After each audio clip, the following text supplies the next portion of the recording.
안녕하세요. 저는 이제 반백년 산 아줌마입니다. 저한테는 아들이 둘이 있습니다.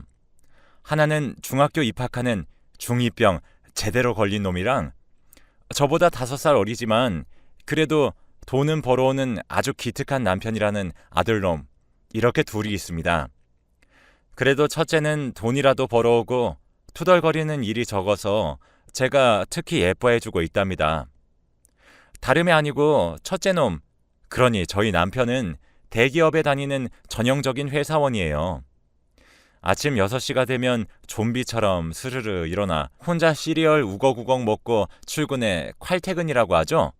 퇴근 시간이 되면 후다닥 달려와 맥주 한 캔 까며 저랑 노상 까는 게 취미인 그런 사람인데, 그러다 보니 늘 대화의 주제는 하루 종일 집에서 집안일 했던 제 이야기가 아니라 남편 회사에 있던 회사 일이 주제가 되고는 합니다.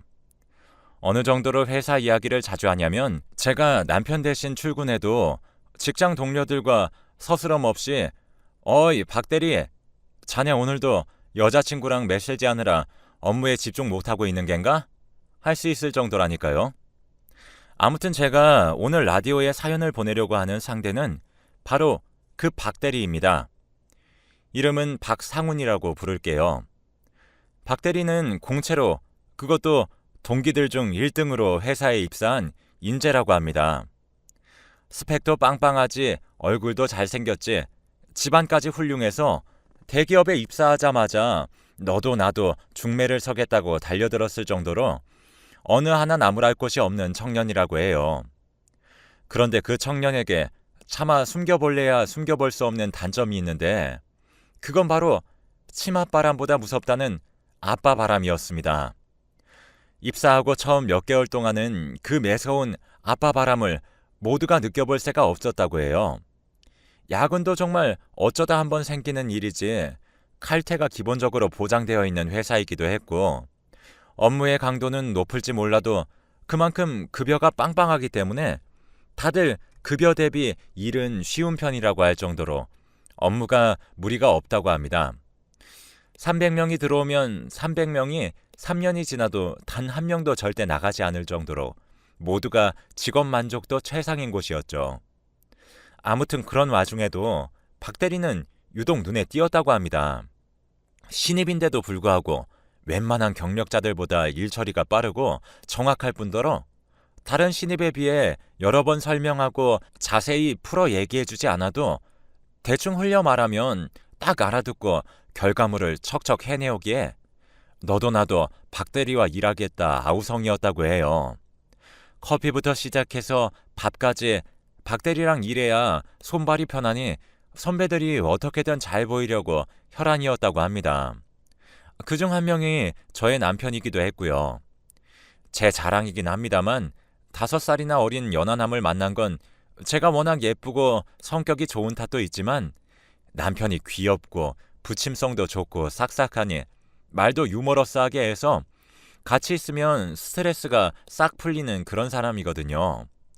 그래서 제가 수많은 남자들 중에서 우리 남편을 택한 것처럼 박대리도 많은 선배들의 눈총을 감내하며 저희 남편을 선택했다고 해요. 그 이후로 둘은 콤비처럼 함께 붙어다니며 어떤 어려운 일도 척척 해냈다고 합니다. 덕분에 전 그 유능하고 잘생긴 청년 얼굴 한 번 본 적 없지만 박대리의 회사 이야기부터 박대리를 짝사랑하는 옆팀 사원들 얘기, 또 이제 막 썸 타기 시작한 여자친구 이야기 등등 모르는 게 없게 되었답니다. 최근에 여자친구가 생긴 박대리는 너무 좋은 나머지 집에 늦게 귀가하기 시작했다고 해요. 그런 이야기까지 저희 신랑과 했냐고요?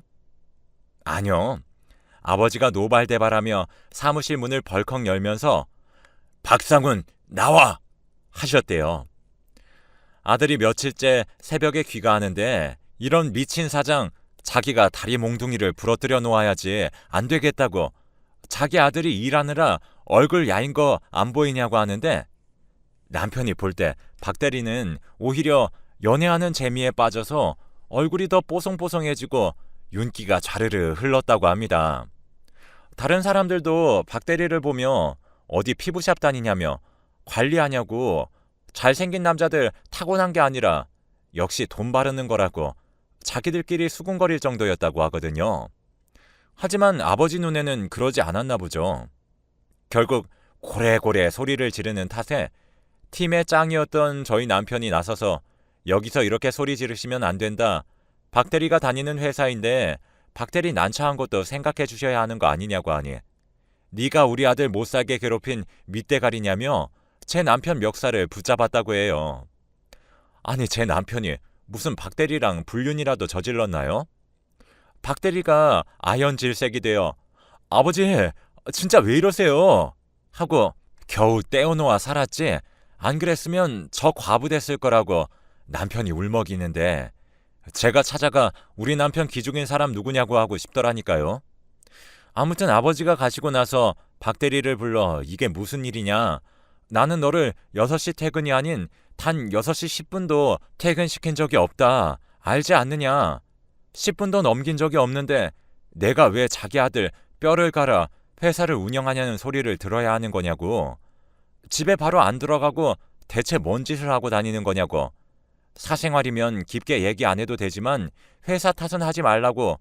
아버지 한 번만 더 찾아오시면 자기 진짜 무서워서 혼절할지도 모른다고 박대리에게 빌었다고 해요. 그러니 박대리가 죄송하다고 하며 사실 여자친구가 생겼는데 아직도 아버지가 교제를 허락하지 않는다고 합니다. 연애를 35이 넘어야 허락해 줄 거라고 지금은 열심히 일만 하라고 했다고 합니다. 그래서 통금도 8시라 친구들 만나서 술 마셔본 적도 없고 아니 아예 친구들이 부르지 않는다고 해요. 저놈 아빠보이라서 집에 일찍 가야 하니 재미없으니 부르지 말라고 왕따 아닌 왕따처럼 지낸 게 벌써 30년이라고 합니다. 그런데 그 아빠한테도 통금 8시를 넘길 수 있는 변명이 있었으니 그게 바로 야근이었다고 해요. 그래서 아빠한테 뻑하면 야근이라고 속이고 친구들과 술 마시고 놀고 대학생 때도 못 간 클럽에도 가고 그러다 거기서 예쁜 아가씨를 만나 진지하게 교제도 하고 있다고 합니다. 근데 사랑을 하고 나니 밤이 너무 짧다 이러는 겁니다. 그래서 어떻게든 같이 있고 싶은 마음에 회사에 일이 터져서 야근해야 한다고 벌써 한 달째 야근을 핑계로 3시에 집에 귀가하고 있었다고 합니다. 아버지가 고등학교 때도 그랬지만 대학 때도 찾아와 선생이고 교수고 가리지 않고 우리 아들 기죽이지도 말고 점수 잘 주라고 으름장을 놓으시더니 회사까지 찾아와서 그럴 줄은 몰랐다고 정말 죄송하다고 하는데 우리 남편은 그럼 넌 이제 여자친구랑은 어떻게 되는 거냐고 물었다고 합니다. 자기도 한참 사랑해봐서 아는데 8시는 무슨 아침 8시까지 있어도 부족한 마음이 사람 마음이라 안쓰러웠다고 해요. 멱살 잡혀서 죽을 뻔한 주제에 여자친구 못 만날까봐 동정하는 걸 보면 아직 어리죠? 아무래도 그게 제일 막막하다고 하는 박대리한테 우리 함께 돌파구를 찾아보자 그렇게 위로해 주었다고 해요. 그러다 회사에서 무슨 팀이 꾸려지고 거기에 박대리가 차출되어 나가는 바람에 한동안 서로 소식이 뜸했다고 합니다. 가끔 옥상에서 만나서 담배를 피우는 게 전부인 정도? 여자친구랑은 잘 지내냐고 물으면 8시까지 알차게 만나고 있다는 너스레를 떨더랍니다. 그런데 하얗게 얼굴이 질린 사원 한 명이 헐레벌떡 올라와서는 박대리한테 얼른 내려가 보셔야 할 것 같다고 하는 거 아니겠어요? 그 순간 딱 알겠더라는 겁니다. 아, 아버님이 또 찾아오셨구나. 내려가니 아주 난장판도 그런 난장판이 없었다고 합니다. 손에 잡히는 건 아무거나 던지면서 우리 아들 괴롭힌 상사 나오라고 소리치더라는 거예요. 얘기를 들어보니 아버지와 아침 먹는 자리에서 업무 전화를 받았는데 그때 뭘 누락한 게 있어서 아, 죄송합니다. 제가 얼른 출근해서 처리하겠습니다. 한 걸 들으시고는 아들을 혼낸 상사 나오라고 다시는 혼내지 말라고 애가 하루의 시작을 당신 따위한테 죄송하다는 말로 시작해야겠냐고 우리 아들 건드리는 사람은 아무도 가만두지 않겠다고 고래고래 소리를 지르시는데 박대리 얼굴이 거의 울 것 같더라는 겁니다. 이건 쪽팔려서 퇴사하겠다 싶었다고 해요. 그 팀 팀장도 저희 남편에게 말하기에 박대리가 참 능력도 좋고 사람도 싹싹하니 좋은데 그 친구랑 일하느니 차라리 일 못하는 애 가르치고 어떻게든 해내게 만들어서 굴려가는 게 낫겠지? 맞아 죽을 거 걱정하면서 같이 일해야겠냐고. 쟤랑 일하기 전에는 보험 들어놓아야 할 것 같지 않냐고 하더래요. 박대리도 무슨 일이 있었는지는 모르겠지만 정말 절대로 두 번 다시는 아버지가 회사에 찾아와서 소리 지르는 일 없을 테니 그동안 있었던 일에 대해 죄송하다고 한 명 한 명 사죄하고 다녔습니다. 얼마나 사과를 많이 했는지 사람처럼 보이는 것만 봐도 고개를 숙이며 죄송하다고 하더래요. 그런 박대리가 1년 전에 여자친구랑 결혼하게 되었다고 청첩장을 돌렸다고 합니다. 아버지 성격을 아는 저희 신랑이 아버지가 35세 전에는 절대 연애도 허락 못한다고 했다며, 그러니 그런 아버지라도 절대 반대할 수 없는 이유가 생겨 그렇다며 남편에게만 살짝 말해주는 거라고 아이가 생겼다고 그러더랍니다. 축하한다고 얼싸안고 노래를 불렀는데 이 친구 결혼은 할 수 있을까 싶을 정도로 얼굴이 야위어 가더래요. 그 좋던 우리도 결혼할 때 힘들었던 거 생각하면 다 지나가는 일이지 하고 생각했는데 그게 아니었습니다. 박대리 아버님이 죽어도 한 집에 살자고 우기셨다고 해요. 문제는 박대리 아버지가 절대 포기할 수 없다고 외치는 집이에요. 그동안 세 식구가 살기에 방 하나에 거실 하나, 베란다 하나인 집이 불편할 게 없었지만 이제 박대리와 박대리 와이프 그리고 곧 태어날 아기까지 생각하면 방이 최소 2개, 못해도 3개는 있어야 서로 얼굴 붉히는 일 없이 살 수 있지 않겠어요? 그런데 쓰던 방은 너희에게 물려줄 테니 자기는 거실과 베란다를 쓰겠다고, 이사는 죽어도 안 된다고, 분가는 눈에 흙이 들어와도 안 된다고 나자빠지셨답니다. 집을 안 해주셔도 된다. 내가 알아서 해서 나갈 테니 분가라도 허락해달라 하니 말이 되냐고 따지니 왜 말이 안 되냐고 오히려 역정을 내더라는 거예요. 우리 집 사람이 된 건데 자기가 젊었을 때 피땀 흘려 매일 생수만 마시고 일하고 잠도 하루에 30분 자고 영양실조로 쓰러지고 과로로 쓰러져가며 모은 돈으로 산 집이라고, 우리 가문의 역사가 담긴 집에서 어떻게 단 3년을 살 생각도 못하고 각오도 없이 우리 가문에 철하고 들어올 생각을 하냐고. 이 집에 살 것 아니라면 애가 태어나도 죽어도 결혼 허락 못할 거고 혼인신고도 꿈도 꾸지 말라고, 자기 성격 알지 않냐고 죽어라 쫓아다니며 방해할 거라고 협박을 하더라는 겁니다. 미래 와이프한테는 자기만 믿으라고 큰 소리 쳐놓은 상태인데 이 상태로는 와이프가 스트레스로 쓰러지고 결혼이고 나발이고 너랑은 연애한 기억도 잊고 싶다고 떠나갈 기세라고 어떻게 해야 할지 모르겠다고 엉엉 울더랍니다. 지금 마음 같아서는 딱 죽고 싶다고요. 그래도 자식 이기는 부모 없다고 그랬다. 나도 결혼할 때 부모님이 많은 부분 양보해 주셨고 양보 죽어도 못 해준다고 하는 건 단식 투쟁을 해가며 이루어냈다고 위로를 해주니 박대리 눈이 반짝이더라고요. 방금 방법이 하나 생각났다고요. 그리고 주말이 있어 소식을 듣지 못했지만 월요일이 되어서 그 방법이 뭔지 바로 알 수 있었다고 해요. 머리를 빡빡 밀었답니다. 분가를 위해 적어도 방 3개짜리 집으로 이사가기 위해 삭발투쟁을 불사한 거죠. 용모 문제로 회사에서 경고를 받는 한이 있더라도 자라나는 머리카락을 희생시켜 어떻게든 허락받기 위한 박대리의 용기에 엄지를 들어줬다고 해요.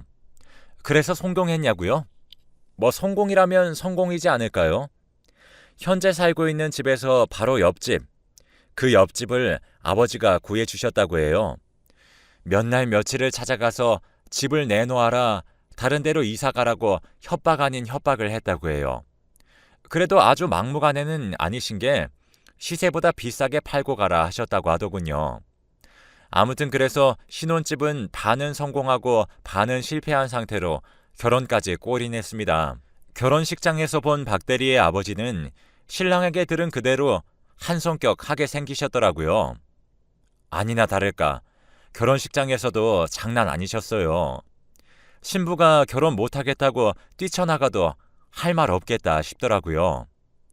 박대리도 그걸 안 건지 신부 손을 꼭 붙잡고 장인 장모님 옆에 딱 붙어 서 있는데 정말 저라도 나서서 박대리 아버님 입을 막고 싶었어요. 이 자리를 빌어 말씀드립니다. 우리 아들 정말 부족한 거 없이 잘 자라준 아들입니다. 로 시작해서 돈 준데도 듣기 싫은 남의 자식 아들 자랑 이야기에 꾸벅꾸벅 졸 때 내 아들 삼시세끼 깨끗하고 정갈한 반찬 준비해서 대접하고 할 땐 제가 꿈을 꾸나 했어요. 근데 이건 꿈이 아니더라고요. 며느리를 향해 모두의 앞에서 선전포고를 하고 계셨어요. 한 번 상에 올린 건 절대 또 한 번 상에 올리지 말 것과 점심은 너 하고 싶은 거 다 해도 되지만 아침과 저녁은 결혼해서도 함께 먹어야 한다는 거예요.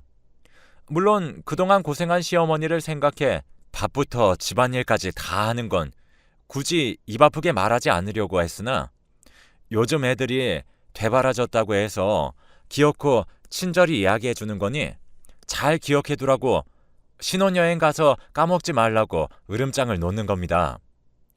전 멀리서도 박대리 와이프네 부모님 얼굴이 울그락불그락 변하는 걸 보았어요. 곧 사람 한 대 치시겠더라고요. 양가 부모님네 지인분들은 물론이고 와이프네 친구들은 수군수군하며 자기들끼리 박대리 아버지 욕을 하기 시작했어요. 그런 대우 받고 싶으면 본인이 조선시대로 돌아가면 되는 거 아니냐고요. 그런 말은 귀에 하나도 들리지 않는 건지 며느리로서 해야 하는 일에 대해 말하시는데 결국 참지 못한 박대리 와이프네 부모님이 벌떡 일어나 식장을 나가셨습니다. 여기서 다들 귀한 시간 쓰지 말고 뷔페 가서 식사 맛있게 하시라고 얼마나 비싼 집 고른 줄 아냐고 허이허이 양떼 몰듯이 그렇게 우르르 나가라 하시는데 저희가 1등으로 나왔습니다. 그런데 홀 직원들이 수군거리며 이게 대체 무슨 일이냐고 소란을 피우는 바람에 뭔 일이 또 난 건가 싶어 이야기를 주워 들어보니 자기 말을 끊고 감히 버릇없이 여자네 부모님이 그랬다며 예비시댁을 그럼 얼마나 우습게 보겠냐고 사돈이 이럴 줄 몰랐다고 하는데 정말 말을 잃었어요. 그래도 결혼 파토 안 내고 마무리 지으신 걸 보면 예비 와이프분네 부모님이 안 봐도 훌륭하신 분이라는 게 느껴지더라고요. 결혼 생활만이라도 제발 무리 없이 잘 지나가길 바란다는 마음으로 제가 기도한 게 무색하게 남편이 박대리네 새로운 사건에 대해 들고 왔습니다. 또 회사로 누군가 찾아왔다고요. 이번에는 박대리네 아버지가 아니라 박대리네 장인 장모님이 찾아왔다고 합니다. 박대리 죽이고 콩밥 먹기로 작정했으니 누구든 자기 둘을 말리면 당신도 같이 죽는 거라고. 그래도 동료가 여기서 이러시면 안 된다. 사위가 얼마나 창피하겠냐. 앞으로 회사 어떻게 다니라고 그러시냐고 하니 이놈 오늘 죽을 건데 앞으로 회사 다닐 일이 뭐가 있다고. 당신은 쓸데없는 걱정할 바에야 장례식장 와서 돈 두둑히 낼 생각이나 하라고. 혼자 남을 우리 딸아이 하루 밥 3끼 남이 차려주는 밥 먹어야 된다고 고래고래 소리를 질러 맨 위층에 있는 대표실까지 들릴 기세였다고 합니다. 박 대리는 그저 동료들을 방패 삼아 무릎을 꿇고 거의 엎드리다시피 해서 고개는 못 들고 죽어라 손만 싹싹 빌고 있었다고 해요. 한때 모두의 우상이었고 누구나 가져보고 싶어 했던 박 대리. 지금은 똥파리 취급이나 받으면서 저 남자 그때 안 가진 건 조상신이 도운 거라고 여자 직원들끼리 안도한다고 해요. 그때 장인어른이 쓰러지시더래요.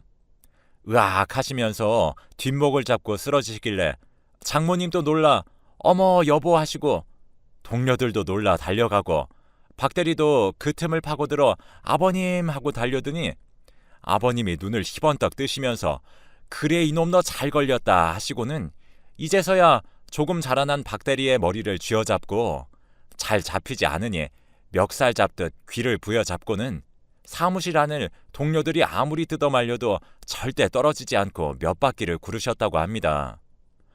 어머니 아버지 말은 그랬습니다. 얼마나 애지중지 키운 딸인 줄 아느냐.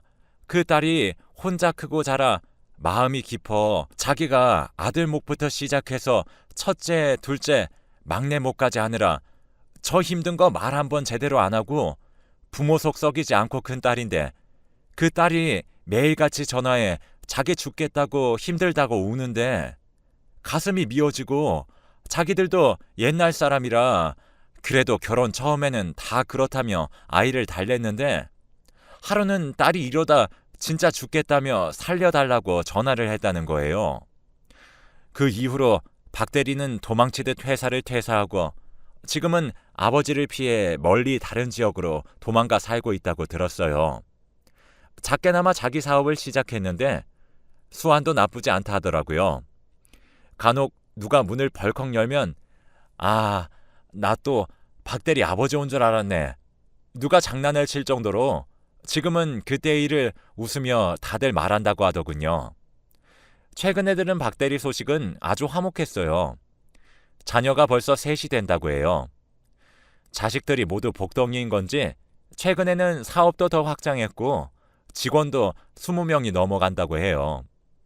와이프도 예전처럼 예쁜 얼굴을 되찾았고 자기 와이프 지킬 줄 아는 놈이었다고 장인 장모님께도 인정받아 오순도순 잘 살고 있다고 합니다. 간혹 본인 집에도 연락하는 것 같지만 어머니만 따로 만나는 눈치라고 하더군요. 박 대리 아버님이 얼른 정신 차리셔서 미안하다 100번 사죄하시고 가족 모임에 끼게 되길 응원해 봅니다.